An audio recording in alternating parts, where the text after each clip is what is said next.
안녕하십니까. 수도권 투데이 유석현입니다. 고령화 사회로 접어들면서 만성질환으로 고생하는 분들이 늘어나고 있습니다. 특히 전문가들의 간병이 필요한 경우에 가정이 아닌 요양시설이나 요양병원을 이용하게 되는데요. 요양시설과 요양병원을 구분하지 못해서 피해를 보는 노인분들이 늘어나고 있다고 합니다. 잠시 뒤에 자세한 내용 알아보겠습니다. 2부에는 인천시 소식 준비되어 있습니다. 인천시는 톡톡 튀는 창업 아이디어를 가진 시민들을 돕기 위한 대회를 마련했다고 하는데요. 잠시 뒤에 자세한 내용 알아봅니다. 금요문화살롱 시간도 마련되어 있습니다. 스페인 출신의 소박하고 가족적인 초현실주의 화가 호안 미로에 대해서 알아봅니다. 방송 중에 궁금하신 내용 샵 0945로 문자 주시기 바랍니다. 짧은 문자 50원, 긴 문자 100원의 이용료 있고요. YTN 라디오 애플리케이션 ES로도 참여하실 수 있습니다. 6월 20일 금요일 수도권 투데이 시작합니다.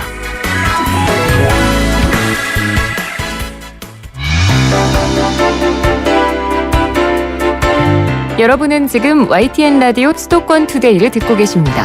이 시간 진행은 유석현 앵커입니다.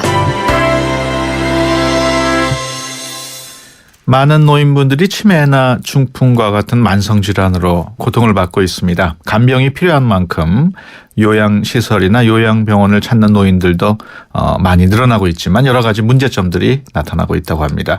이런 문제점들을 해결하고 노인들의 삶의 질이 높아지기 위해서는 어떤 보완책이 만들어져야 하는지 서울대병원 허대석 교수 전화로 연결해서 자세한 내용 알아보겠습니다. 안녕하십니까? 네, 안녕하세요. 네, 지난 2008년이죠. 장기 요양보험제도가 시행되면서 많은 요양시설 그리고 병원들이 생겨나고 있습니다. 네. 먼저 이 장기 요양보험제도 어떤 제도인지 간단히 좀 설명을 해 주실까요? 네, 이제 병이 생겨서 병원에 입원한 환자인 경우 이제 우리가 의료적인 간병이 필요하듯이 네. 일상 우리 이제 주변에 보시면 병이 없더라도 이제 거동이 불편한 이를테면 독거노인이 계시다고 하면 그분들은 어떤 사회적인 돌봄이 필요한 상황입니다. 그러니까 꼭 병이 없더라도 집에서 계시는데 일상 활동하기가 불편하다. 이런 경우 이제 이걸 사회적으로 어떻게 도울 건가 하는 제도를 2008년에 이제 마련한 겁니다. 네. 그렇군요. 네. 그 제도에 따라서 여러 가지 요양시설이 하고 요양병원이 많이 생겨났는데 네. 이 요양시설, 흔히 요양원이라고 하고 요양병원 이거 어떻게 다른지 일반인들은 잘 모르거든요. 이제 원칙적으로 요양병원이라 하면 병원입니다. 병이 생겼을 때 가서 의료 서비스를 받는 어떤 기관을 말을 하는 거고요. 요양시설, 흔히들 요양원이라고 하는 거는 꼭 병이 없더라도 이제 노화, 이제 그 연세가 드셔서 거동이 불편할 때 어떤 사회적 돌봄이죠. 뭐 꼭 그 시설에 안 가시더라도 집에 누가 찾아와서 도와드릴 수도 있고, 뭐 이런 것들을 포괄하여서 우리가 요양시설이라는 데서 이제 그런 걸 지원해주는 그런 서비스를 말을 하고 있습니다. 네. 당연히 요양병원하고 요양시설 이용하는 분들이 다르겠군요. 예, 그렇죠. 요양병원은 이제 병원이니까 뭐 질병이 생기면 누구나 갈 수가 있는 겁니다. 근데 요양시설은 이건 이제 질병이라기보다는 사회 일반적인 이제 언어로 치면 장애가 있는 거죠. 그러니까 이제 거동이 불편하다. 근데 이제 이거는 처음 출발할 때는 노인분들을 주로 대상으로 했기 때문에 첫째 연령 제한을 65세로 뒀고요. 그다음에 이제 장기 요양 등급이라는 그걸 판정을 받아야 됩니다. 거동이 불편하다. 1등급, 2등급, 3등급이 있는데 거의 뭐 누워서 지낸다든지 적어도 보행기를 이용해도 가까운 거리를 이동하는 것조차도 어려운 이제 그런 분들에 대해서만 장기 요양 등급을 인정해주고 있고요. 그 분들에서 대해서 요양시설에 입원하는 것을 허용하고 있습니다. 지금 말씀 들어보니까 요양시설하고 요양병원 구분이 어느 정도 저희가 파악이 되는데요. 실제로 노인분들이 얼마나 이용을 하고 있나요? 그 시설별로? 예, 작년 한 해 통계를 보면 요양병원을 이용하신 분이 한 26만 명이고요. 예. 예, 요양시설은 한 19만 명 이용하고 있습니다. 예, 병원이 조금 더 많군요. 예. 그 중에는 또 요양시설하고 요양병원을 구분을 잘못해가지고 잘못 입원하는 경우도 있다고요. 예, 맞습니다. 한 조사 통계에 의하면 요양병원에 입원해 계신 분 중에 거의 절반 이상 55%가 실질적으로 질환에 대한 뭐 급성 치료를 하는 게 아닌데 예, 요양병원에 입원해 계시고 또 반대로 요양시설에 있는 분 중에 한 30%는 사실은 의료 서비스가 필요한데 그냥 요양원에 그냥 돌봄만 수발만 받고 있는 지금 이 두 기간 사이에 굉장히 제도적으로 혼란이 있습니다. 예. 그런 경우에는 그 요양병원이나 시설에서 그런 사실을 알려주고 다른 시설로 이렇게 안내를 해야 되지 않습니까? 원칙적으로는 그게 맞습니다. 그러니까 대원칙은 요양시설에 이제 요양원이 계시다가 뭔가 갑자기 폐렴이라든지 이런 병이 생기지 않습니까? 그러면 이제 요양병원으로 이제 가셔야 되는 거죠. 거기 가서 폐렴에 대한 치료를 받고 회복이 되시면 이제 다시 요양시설로 이제 돌아오셔야 되는데 이 이제 어떤 순환 구조가 지금 잘 유지가 안 되고 있거든요. 한번 요양병원에 들어가시면 계속 장기간 요양병원이 계시고 요양시설에 가면 또 그런 모순이 좀 있습니다. 그렇군요. 그렇게 되는 이유가 관리 감독에도 문제가 있는 것 때문은 아닌가요? 문제가 있죠. 그래서 이제 여러 가지 지난번 장성 요양병원 화재 때도 이제 20분 이상이 돌아가시지 않았습니까? 그게 상황에서도 보면 제대로 관리가 안 되고 있거든요. 그래서 이제 정부에서도 건강보험 심사평가원이라는 조직에서 이제 작년에 요양병원 의무 인정제라고 해가지고요. 이제 요양병원별로 의사나 간호사 인력이 제대로 확보돼 있는가, 제대로 이제 진료를 하고 있는가, 이런 것들을 평가해가지고 요양병원을 그러니까 의무 인정제라는 걸 작년에 도입을 합니다. 그래서 1등급에서 5등급까지. 그래서 이제 그 등급에 따라서 이제 입원료도 뭐 차등 지급하고 이런 제도를 지금 시작은 했는데 이게 지금 제대로 아직까지는 정착을 못한 것 같습니다. 반면에 또 그 가정에서 그런 노인분들 또는 부모님을 모시고 싶은 자녀들도 있을 텐데 그런 경우에 장기 요양보험제도 도움을 받을 수 있습니까? 그렇습니다. 그러니까 꼭 요양시설에 입원을 해야만 되는 건 아니고요.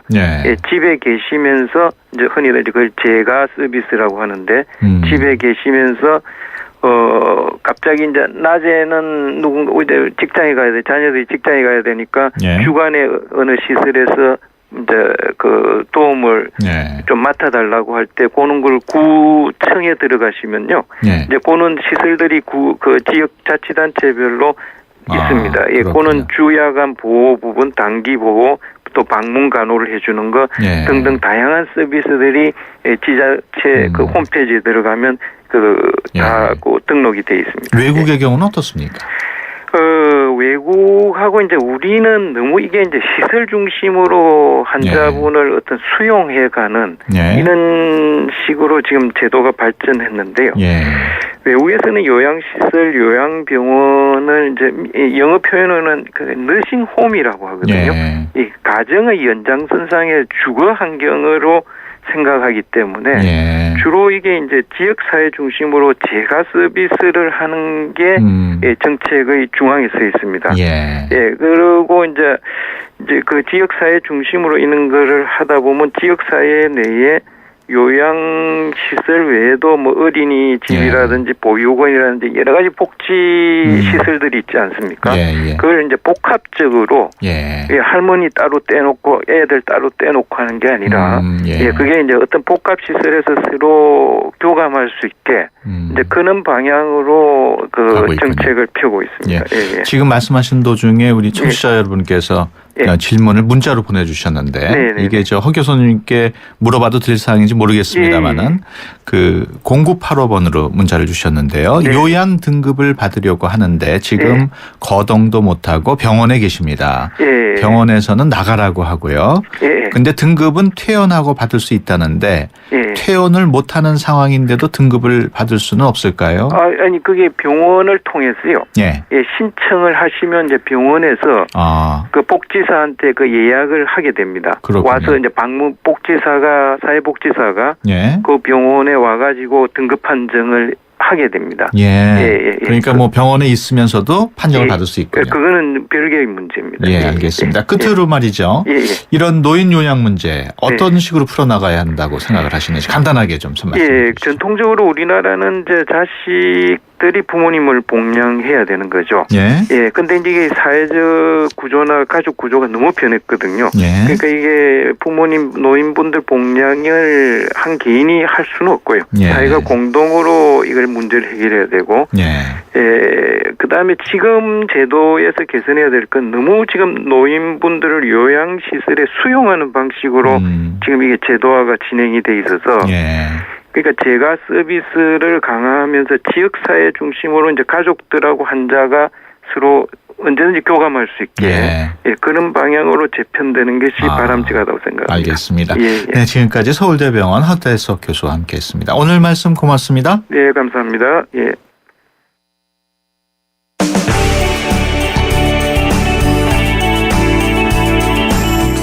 발빠른 리포터의 현장 스케치, 생생 리포터 현장.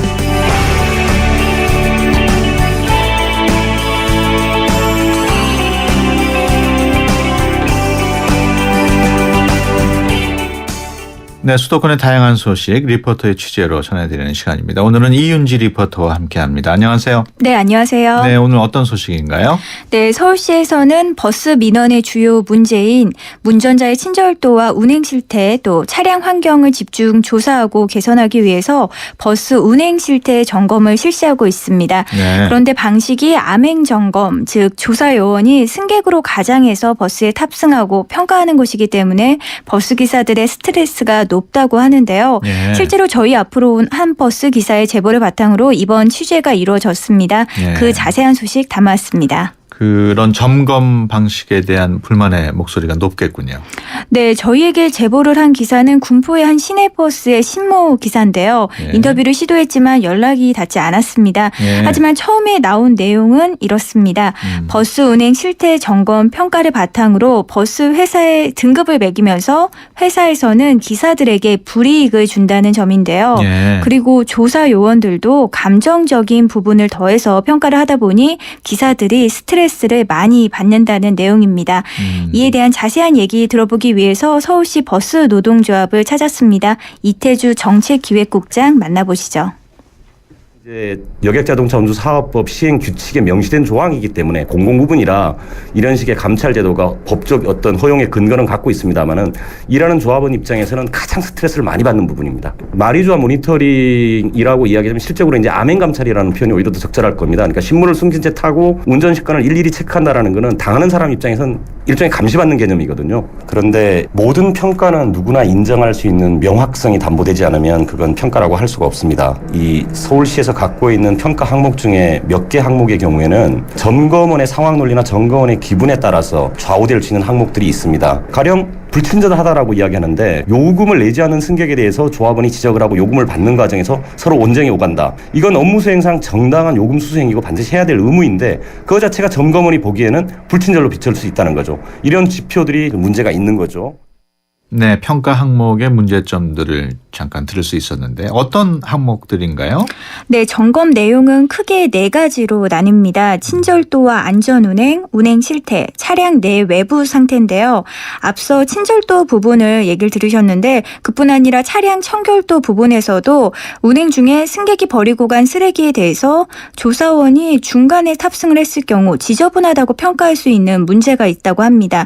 이런 경우 기사가 운행을 중단하고 한다고 치울 수는 없기 때문에 기사들의 스트레스가 점점 심하다는 얘기 들을 수도 있었습니다. 그런 평가원들은 또 어떻게 선발을 합니까? 네, 서울시 시간제 계약직 공무원으로 뽑힌 이들로 현재 모두 15명입니다. 예. 버스 회사의 재무, 회계, 재고 관리와 같은 경영 실태 파악을 돕고 서울시 내 정류소를 포함한 시설을 점검하고 있는데요. 또한 지금 다루고 있는 운행 실태 모니터링을 위해서 실제로 버스에 탑승을 해서 평가 항목 작성합니다. 예. 이에 대한 자세한 얘기 서울시 도시교통본부 버스 정책과 신종우 과장께 들어보시죠. 버스 운행 실태 점검은 사실 버스를 이용한 서울 시민이 편리하고 또 보다 깨끗하고 보다 친절한 서비스를 받을 권리가 있다고 저희들은 보고 있고요.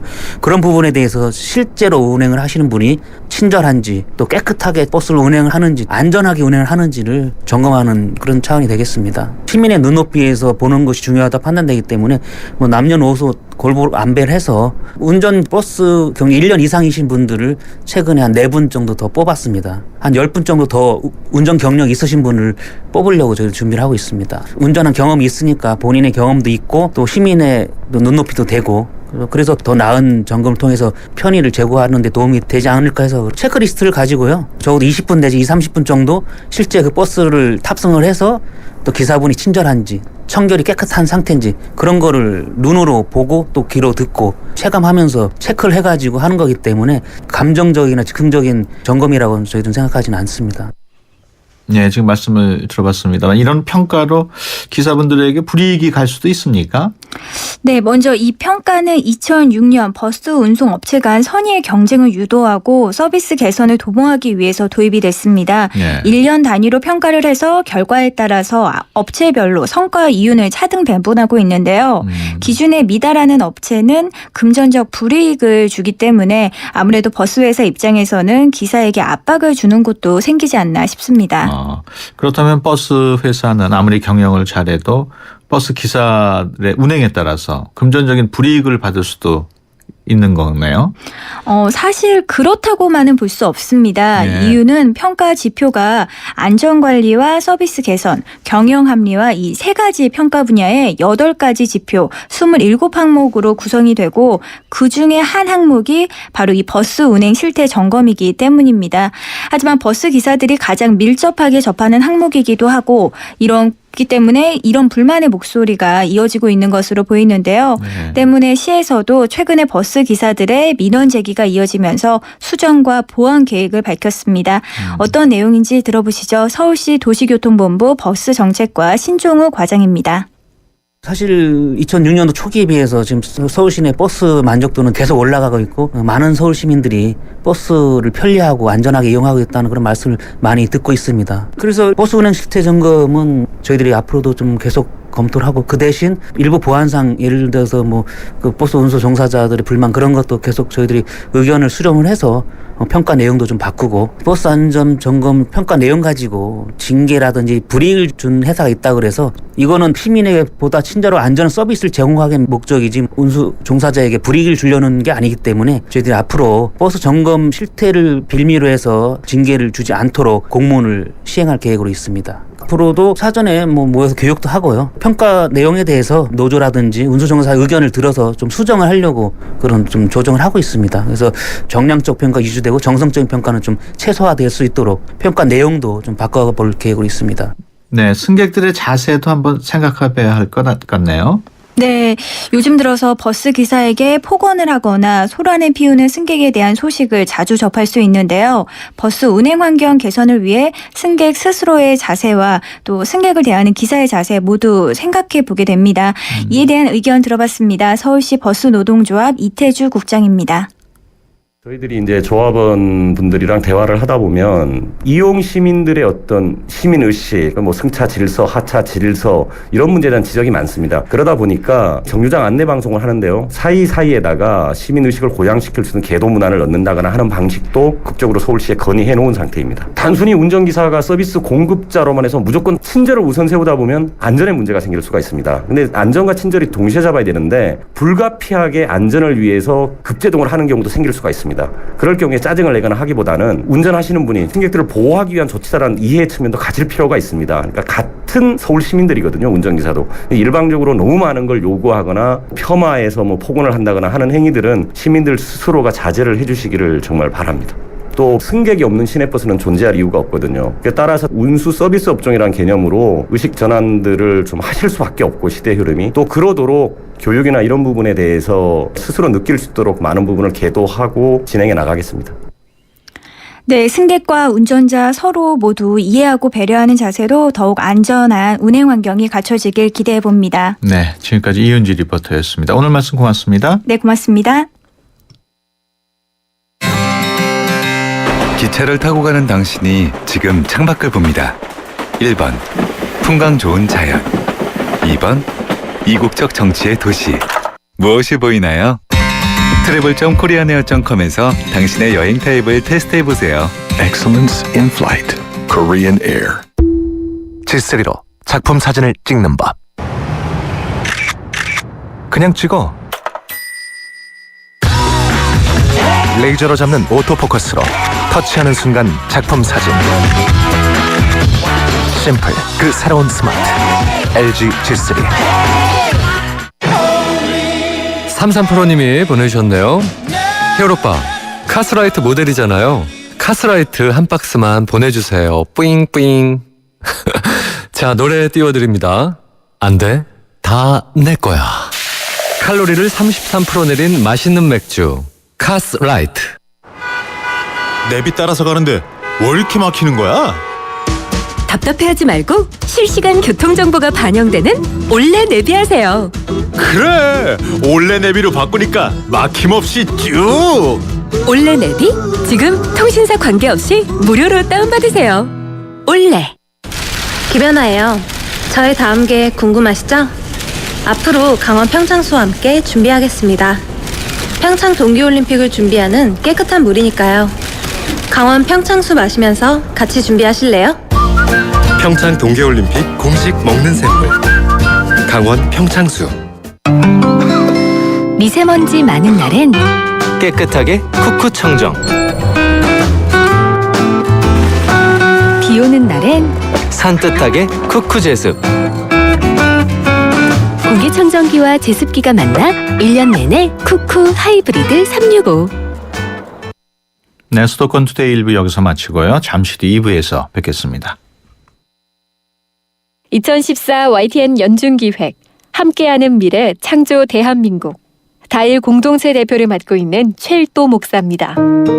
대한민국의 미래는 나눔에 달려 있습니다.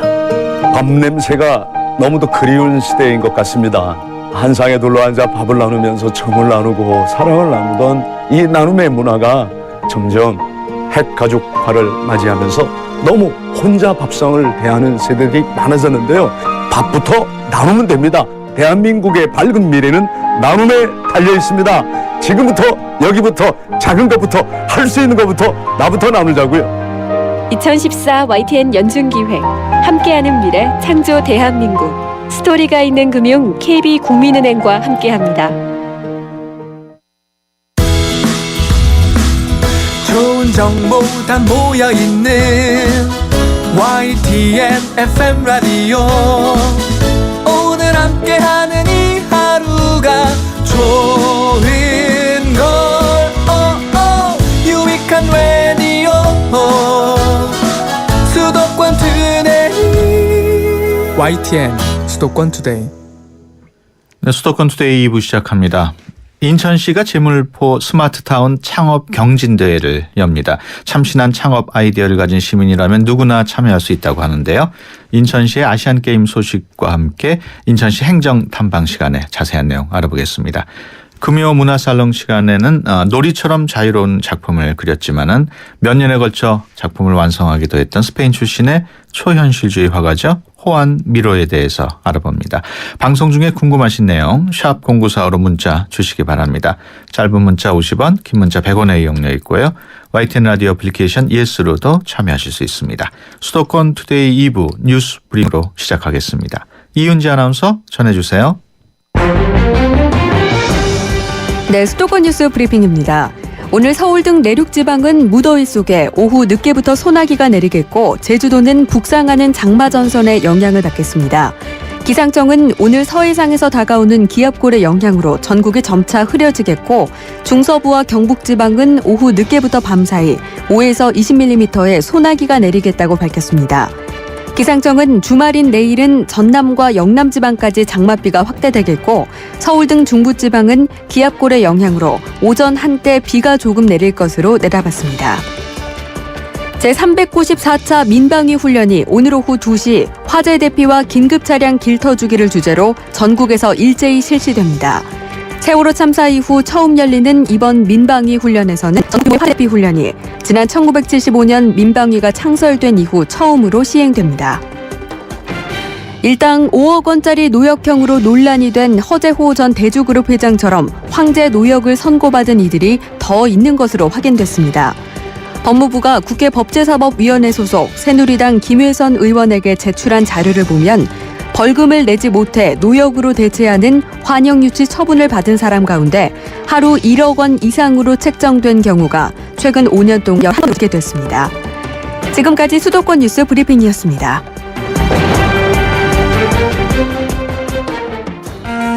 수도권에서 일어나는 모든 소식이 여기에 수도권 이모저모.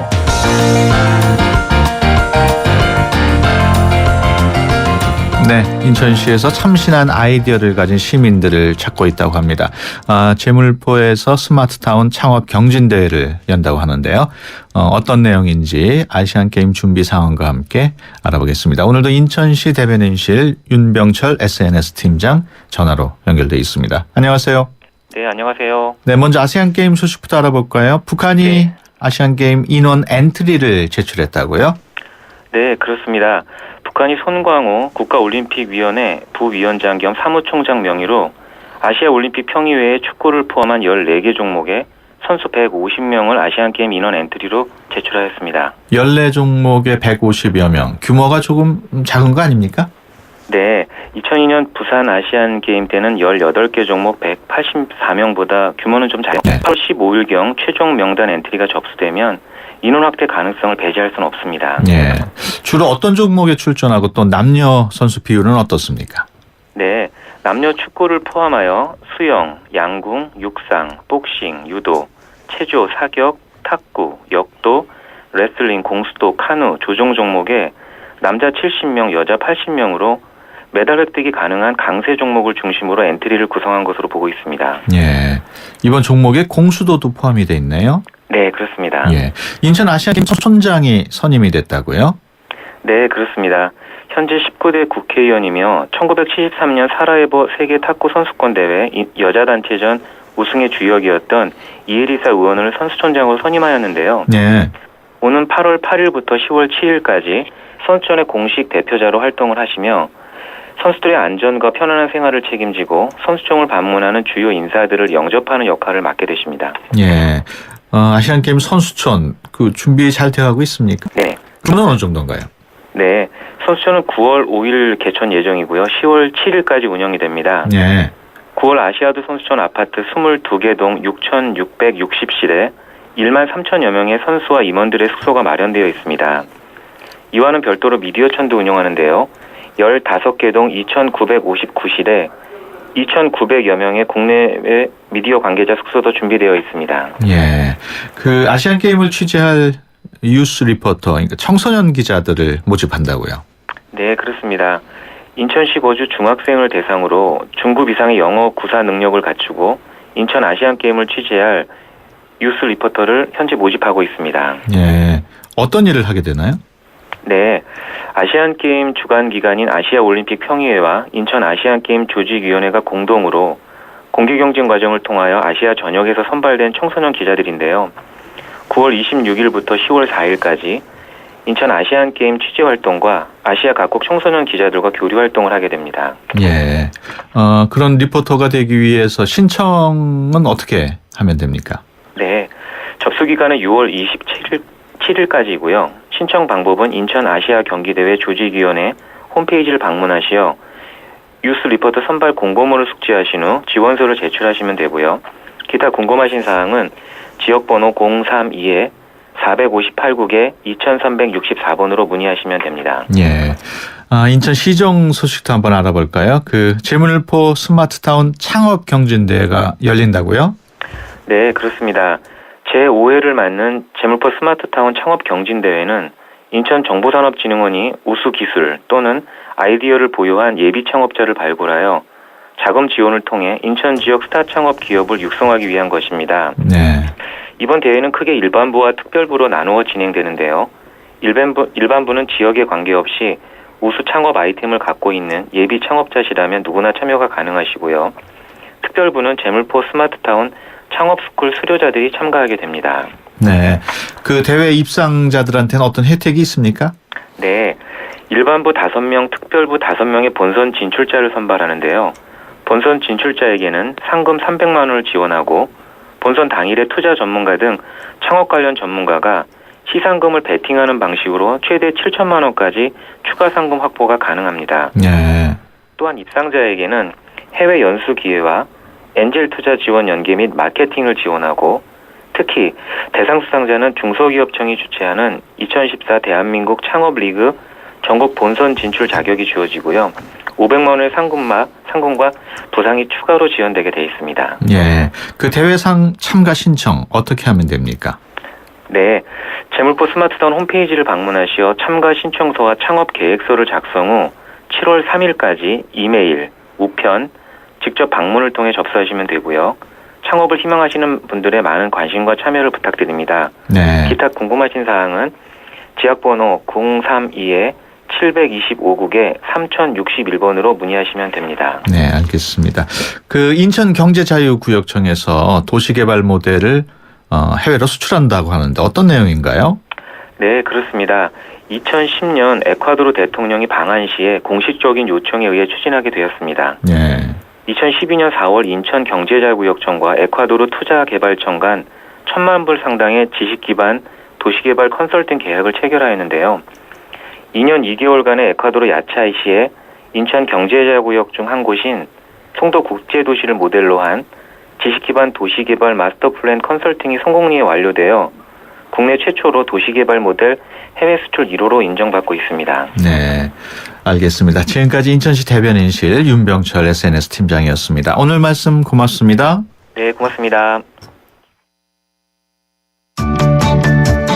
수도권 투데이.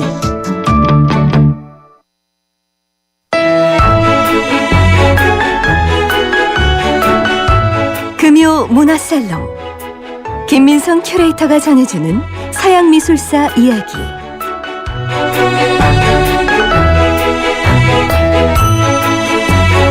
네, 금요 문화살롱 시간입니다. 달리와 같은 초현실주의자면서 같은 스페인의 카탈루냐 지방에서 태어난 화가죠. 호안 미로. 달리와는 매우 다른 작품 색깔을 보이고 있습니다. 호안 미로의 작품 세계는 어떤지 김민성 큐레이터와 함께 알아보겠습니다. 안녕하세요. 네, 안녕하세요. 네, 호안 미로. 달리 지난주 그 달리처럼 초현실주의 작가면서 스페인 작가예요. 네, 맞습니다. 그 미로는 스페인의 카탈루냐 지방 바르셀로나에서 보석상하는 아버지 밑에서 태어났고요. 네. 그 다 아시는 바와 같이 미로도 달리처럼 초현실주의 작가인데 그 여느 초현실주의 그 작품들과는 다르게 추상적인 이미지들이 좀 부각이 되어 있고 해서 이 집안의 미술 장식품으로 인기가 많은 편이에요. 현재까지도. 그래서 뭐 그러니까 원화는 비싸고 하니까 지금 현재는 이제 아트 포스터로 많이 제작이 되어 있어서 그 미로의 작품이 생각보다 굉장히 널리 많이 알려져 있는 상태거든요. 그래서 그런데 그의 그림들이 이렇게 미술 장식품으로서 인기가 많긴 한데 사실은 미로의 그 정치적인 성향과 깊은 연관성이 있다고 하면 믿어지실지 모르겠어요.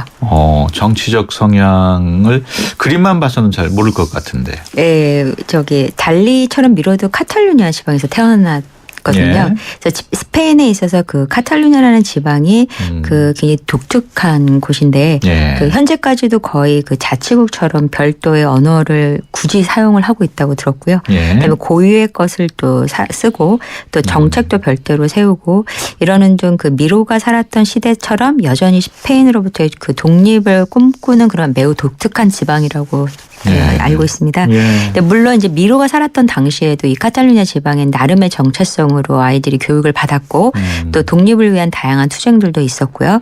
그래서 그 가운데에서 그 카탈루냐 정신이 미로를 비롯해서 그 지역 출신의 그 작가들이 굉장히 많은데요.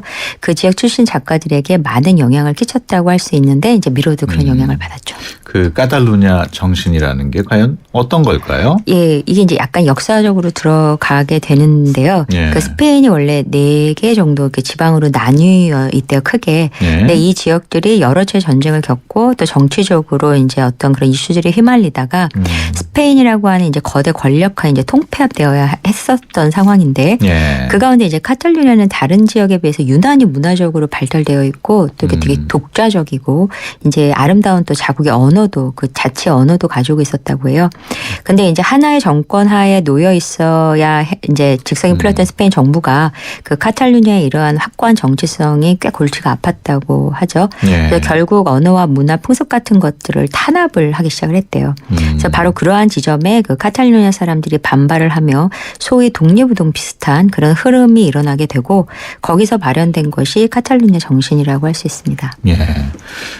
그래서 그런지 오늘 그 필리페 6세가 스페인 국왕으로 새로 취임을 했는데 네네. 그 취임사에서 스페인의 통일을 예. 강조했다고 그러더라고요. 예. 그럼 미로도 이런 그 카탈루냐 정신 영향을 받았겠어요? 예, 바로 그렇습니다. 그래서 먼저 그 카탈루냐 정신이 그럼 뭐냐 이제 이런 게 이제 궁금하실 텐데 예. 그 카탈루냐 정신에서 대표적으로 드러나는 게 가족의 그다음에 뭐 자연, 예. 풍경, 그다음에 가정, 뭐 종교 이런 내용들이고요.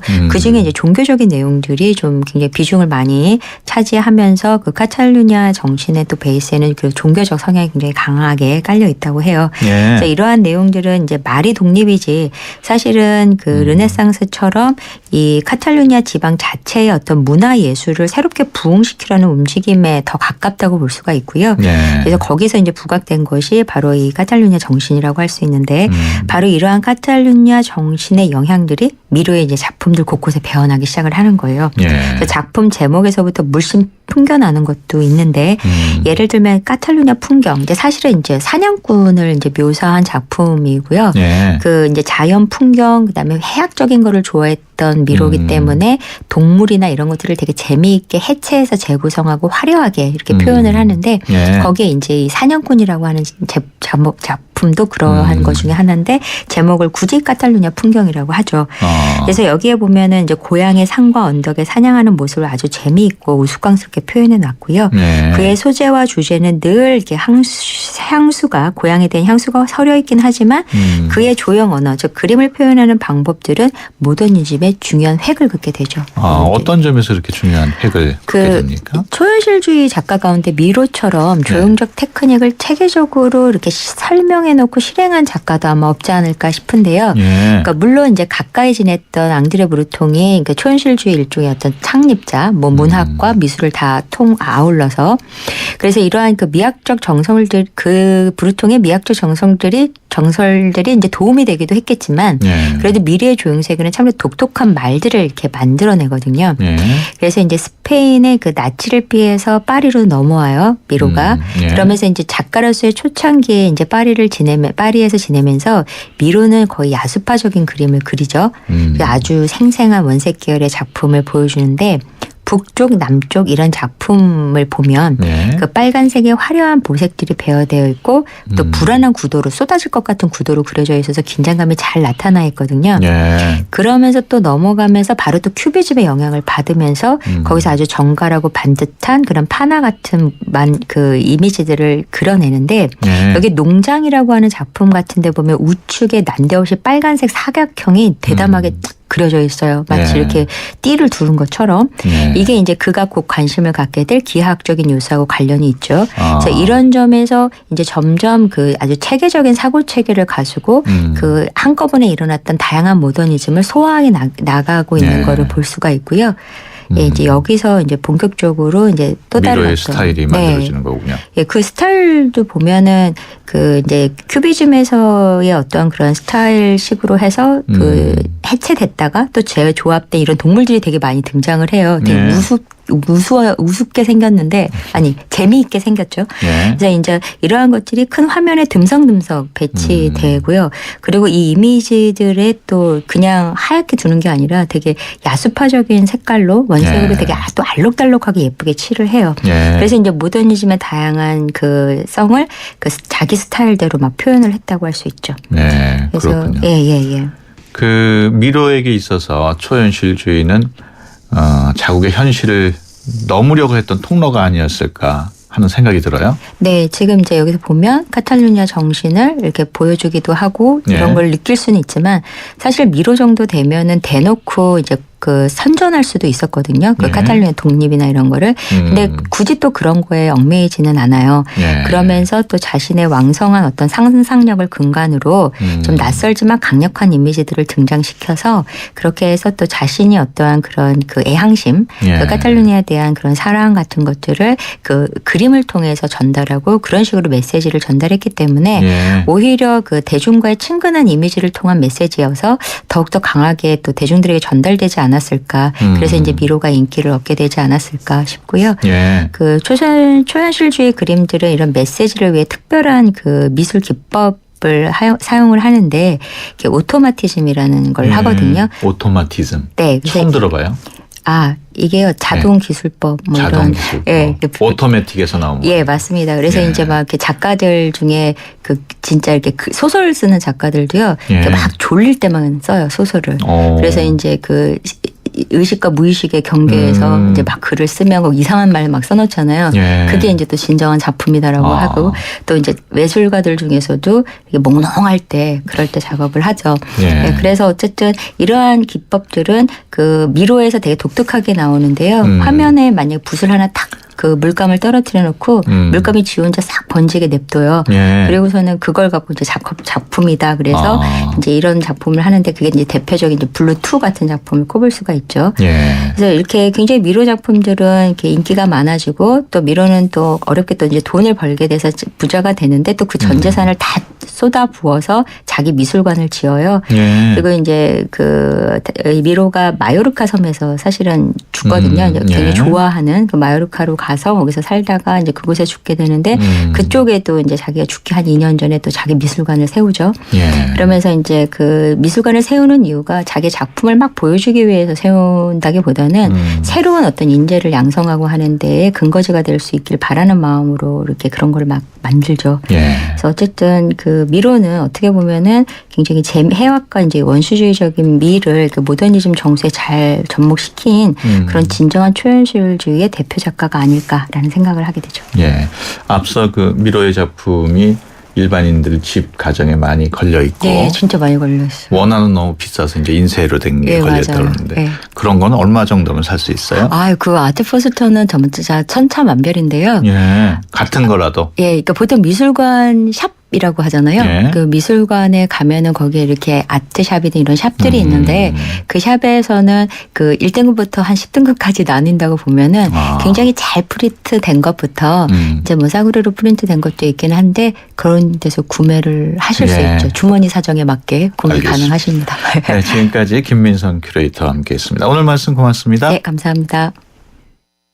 한때 보리 하나로 콜라와 싸워 전설이 되신 분이 계셨지.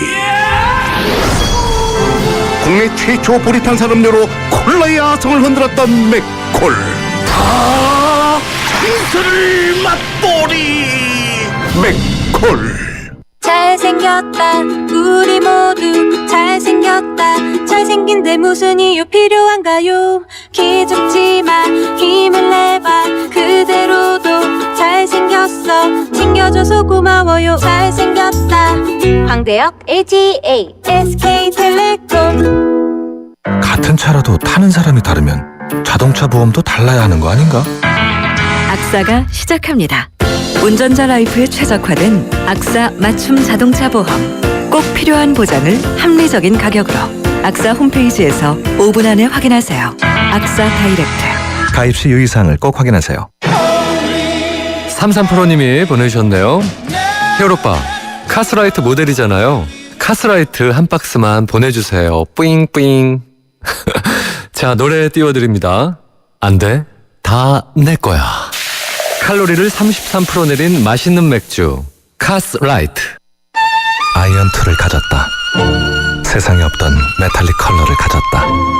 당신이 디자인한 시그니처를 새겼다. 마침내 세상 단 하나뿐인 폰을 가졌다. 단언컨대 가장 개인적인 메탈 베가 아이언2. 당신을 위해 내가 더 완벽해질게요. 물이 머무는 저수조부터 물이 나오는 코크까지 안파크로 깨끗하게. 네가 처음이야. 이런 신선함. 쿠쿠 코크 살균 정수기 인앤아웃. 네, 수도권 투데이 오늘 순서 여기서 마치고요. 내일 월요일 오전 9시 10분에 다시 찾아뵙겠습니다. 지금까지 프로듀서 박준범, 기술감독 장미진, 구성작가 최유미, 진행의 유석현이었습니다. 함께해 주신 여러분 고맙습니다.